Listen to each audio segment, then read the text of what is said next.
सत श्रीकाल बेटा जी। बेटा जी, आज हम एक आयरन का टुकड़ा ले लेते हैं। लोहे का टुकड़ा है, गोल्ड शक्ल का, यानी कि गेंद की तरह समझ सकते हैं आप। अब हम क्या करते हैं, इस आयरन के पास, लोहे के पास लेके आते हैं एक मैग्नेट। एक मैग्नेट को यहाँ ऐसे रख देते हैं। अब इस मैग्नेट रखने से क्या होगा सर, मैग्नेट क्या करता है, लोहे को अट्रैक्ट करता है। इन दोनों के बीच में एक अट्रैक्टिव फोर्स आ जाएगी। इस फोर्स के कारण क्या होगा सर, ये जो आयरन है और मैग्नेट है एक दूसरे को खींचेंगे, they will attract each other. तो आप देखेंगे कि ये जो आयरन बॉल है ये इस तरह से टिकी हो सकती है। आप बोलेंगे सर मैग्नेट भी चलेगा, मान लीजिए मैग्नेट इतना भारी है कि उसमें ज़्यादा मूवमेंट नहीं हो रही, तो हम देखेंगे कि सिर्फ आयरन का टुकड़ा ही नीचे आया। चलो यहाँ तक ठीक है। अब हम क्या चाहते हैं कि यहाँ से इसको अलग किया जाए। तो अलग करने में क्या है सर, इसको पकड़ लीजिए और अलग कर दीजिए। नहीं, हम एक तरीका अलग यूज़ करते हैं। हम इसे कुछ वेलोसिटी देना चाहते हैं, कुछ स्पीड देना चाहते हैं, जिससे ये अलग हो जाए। जिस तरह से हम कैरम बोर्ड खेलते हैं, तो मान लीजिए ये स्ट्राइकर पड़ा हुआ है ग्रीन कलर का, और इसको हिट करते हैं, कोई वेलोसिटी देते हैं, जिससे ये इस बोर्ड से बाहर हो जाए और वापस आए ना। इसकी जो शक्ति है, मैग्नेटिक फोर्स है इस मैग्नेट की, उससे आज़ाद हो जाए, या एक फैंसी वर्ड दे देते हैं, एस्केप कर जाए। तो हम यहाँ पे रखते हैं अपना हाथ, और अब हम देंगे इसे स्पीड 1 मीटर पर सेकंड की। लेट अस ट्राई कि ये कहाँ तक जाता है। तो हमने जैसे ही 1 मीटर पर सेकंड से स्ट्राइक किया, तो it will go up and come down. तो ये एस्केप नहीं कर पा रहा है, so it is not able to escape. अब हम क्या करते हैं, थोड़ा सा अपने स्ट्राइकर के जो फोर्स है, जो स्ट्राइक कर रहे हैं हम, इसको बढ़ाते हैं, थोड़ा जोर से फेंकते हैं, जिससे से ज़्यादा वेलोसिटी मिले। So let us try with next speed which is 2 metre per second. Again we will try, let's see where it goes. So when we apply 2 metre per second, it goes up, चले गए almost, but again coming back.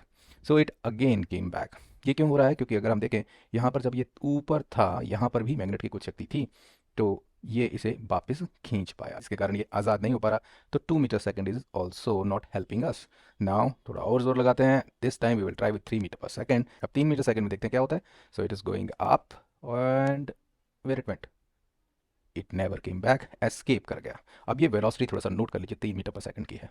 अब now इसे अगर speed बढ़ा दें, तो क्या होगा, again it will escape, right. तो फिर तब भी तो एस्केप ही होगा। जैसे मान लीजिए 4 मीटर पर सेकंड पे हमने यहाँ रख दिया हुआ आयरन, राइट। अब 4 मीटर 3 से ज़्यादा ही है, तो 4 पे लगाएंगे तो क्या होगा सर, होगा वही, ऊपर जाएगा, but this time what will happen, it will go with a faster speed. बस अब 10 कर दीजिए चाहे, वो भी एस्केप करा जाएगी। बट हमने फोकस करना है, ये जो मिनिमम वेलोसिटी आई है, ये जो 3 मीटर पर सेकंड आया है, ये कहलाती है मिनिमम एस्केप वेलोसिटी। तो हम कह सकते हैं ये जो आयरन आप लाए थे sir, that has a minimum escape velocity of 3 metre per second in the magnetic field of this magnet. जिस तरह से हमने मैग्नेट समझा है, हमारे पास भी एक ऐसी मैग्नेट है जो अट्रैक्ट करती है, और इसे हम कहते हैं अर्थ। तो कोई भी मास होगा, उसके पास ग्रेविटेशनल फोर्स होगी, जिसके कारण वो दूसरे मासेस को खींच सकता है। इसी कारण कोई भी ऑब्जेक्ट हो मास m का, वो धरती पर पड़ा रहेगा। वो क्यों खिंचा हुआ है, वो क्यों चिपका हुआ है, वो चिपका हुआ है ग्रेविटेशनल फोर्स के कारण। अब उसी तरह से इसको एस्केप कराना हो, हम चाहें ये धरती के जो ग्रेविटेशनल फोर्स है उससे आज़ाद हो जाए, हम अब स्ट्राइकर तो यूज़ नहीं कर सकते, हमें किसी और तरीके से इसे वेलोसिटी देनी पड़ेगी। जैसे मान लीजिए हम इसे रॉकेट में डाल दें, जिससे इसे वो स्पीड मिल सके और ये ग्रेविटेशन फील्ड से अलग हो सके, बाहर हो सके, एस्केप कर जाए। तो उसी तरह के एक्सपेरिमेंट यहाँ भी हो सकते हैं। यहाँ पर हम पहले ट्राई कर सकते हैं, कुछ वेलोसिटी से बात नहीं बनती, फिर थोड़ा और ट्राई करते हैं, और एक वेलोसिटी ऐसी मिलती है जब ये एस्केप कर जाता है। अब देखिए, ये जो मैंने बाउंड्री लाइन बनाई है, तो ये यहाँ पर रुक जाती है, राइट। तो it will not go anywhere. अभी इस टाइम इसका पोटेंशियल जीरो हो चुका है, and it also does not come back, ये वापस भी नहीं आती, एस्केप हो चुकी है। और ये वेलोसिटी जो निकल कर आती है, कम से कम velocity, minimum velocity, that comes out to be 11.2 kilometre per second, right.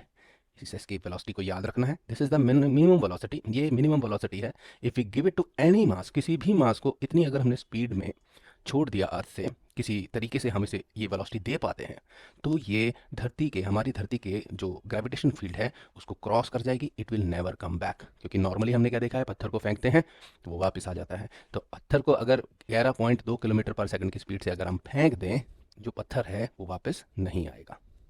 Now यहाँ पर एक क्वेश्चन हो सकता है, सर ये वैल्यू आपने कहाँ से ली, ये वैल्यू कहाँ से आई है। तो इसके लिए हमें थोड़ा सा मैथ देखना पड़ेगा कि मैंने मैथमेटिकली ये वैल्यू कैसे निकाली है। तो अब नेक्स्ट पार्ट में हम यही करेंगे। जो भी मैकेनिकल एनर्जी किसी सिस्टम में होती है, वो हमेशा कंजर्व रहती है। यानी कि अगर हम एडिशन कर दें किसी भी पॉइंट पर, kinetic energy plus potential energy, वो कंजर्व रहने वाली है, वो सेम रहने वाली है। इसको थोड़ा सा समझ लेते हैं इस प्रिंसिपल को कि किस तरह से। देखिए, यहाँ पर इस पोजीशन में इसकी कुछ पोटेंशियल एनर्जी होगी, राइट। अगर मैं इसे ऊपर ले जाता हूँ यहाँ पर, तो इसकी पोटेंशियल एनर्जी हमें पता है बढ़ जाएगी, राइट। थोड़ा बड़ा लेटर में लिख दिया, और उसके बाद और ऊपर ले जाएं तो और बढ़ जाएगी, राइट। तो पोटेंशियल एनर्जी बढ़ रही है। बट कैनेटिक एनर्जी के साथ क्या हो रहा है, देखिए हमने वेलोसिटी दी थी यहाँ पर जैसे जैसे ये ऊपर जाता है, इसकी कैनेटिक एनर्जी कम होती जाती है। आप कोई भी पत्थर ऊपर फेंकते हैं तो आपके हाथों में तो स्पीड होती है, पर जैसे आप ऊपर देखते हैं जैसे वो ऊपर जाता रहता है क्योंकि फोर्स ग्रेविटेशन के नीचे को लग रही है, वो उसकी शक्ति को, उसकी वेलोसिटी को कम कर देती है। तो यहाँ पर अगर देखा जाए तो उल्टा हिसाब हो जाता है, यहाँ हमने किनेटिक एनर्जी ज़्यादा दी थी और यहाँ पर धीरे धीरे वो कम होती जा रही है। तो उल्टा हो रहा है हिसाब, अब पोटेंशियल जी बढ़ रही है और किनेटिक एनर्जी डिक्रीज हो रही है जैसे जैसे हम ऊपर जा रहे हैं।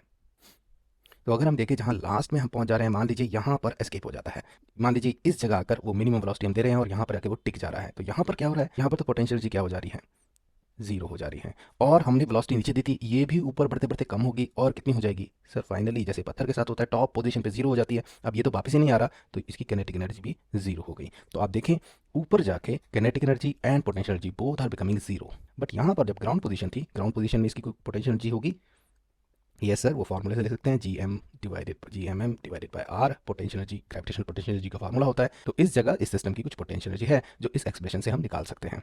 But what is the kinetic energy sir, जितनी आपने वेलोसिटी दी थी उसके कारण इसकी ग्राउंड पर कुछ किनेटिक एनर्जी थी। What was that, kinetic energy थी सर हाफ एम, और जितनी वेलोसिटी आपने दी हम मान रहे हैं कि ये मिनिमम वेलोसिटी है कि ये जाके ऊपर यहाँ खड़ा हो जा रहा है जीरो वेलोसिटी से।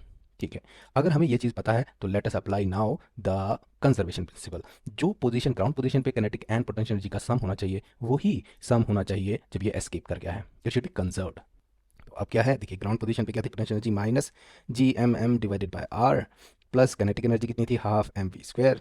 सर ये तो सेम होनी चाहिए, किसी भी पोजीशन पे देखें तो ऊपर जाके देखा सर किनेटिक एनर्जी हो गई जीरो और पोटेंशियल एनर्जी भी हो गई जीरो, तो राइट हैंड साइड पूरा जीरो हो गया है। इसका फ़ायदा उठा लेते हैं, ये जो हमारा नेगेटिव साइन है दूसरी तरफ ले जाते हैं तो जाके पॉजिटिव हो जाएगा, इसको हटा देते हैं और ये हो गया इधर जाके positive, G M M divided by are.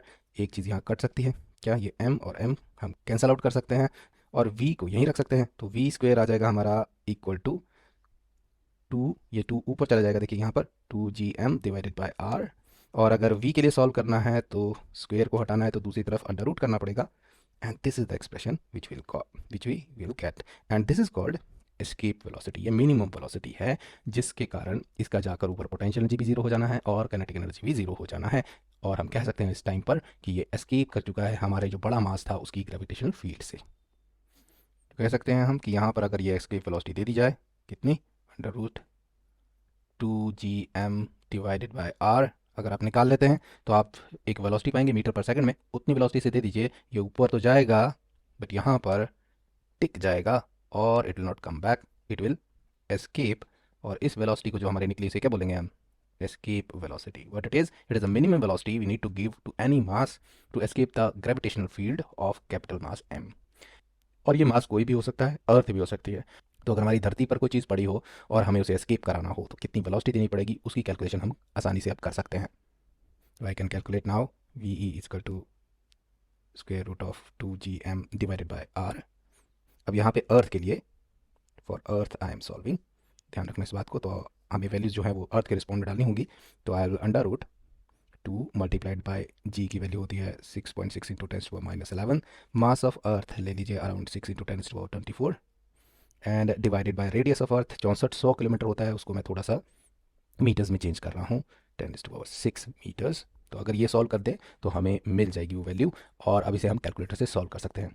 तो अब यहाँ पे साइंटिफिक कैलकुलेटर की हेल्प से वैल्यू निकाल लेते हैं। हमें स्क्वायर रूट लेना पड़ेगा two G M by R का, तो 2 लिख लिया और मल्टीप्लाई कर दीजिए जी से 6.6 इंटू 10⁻11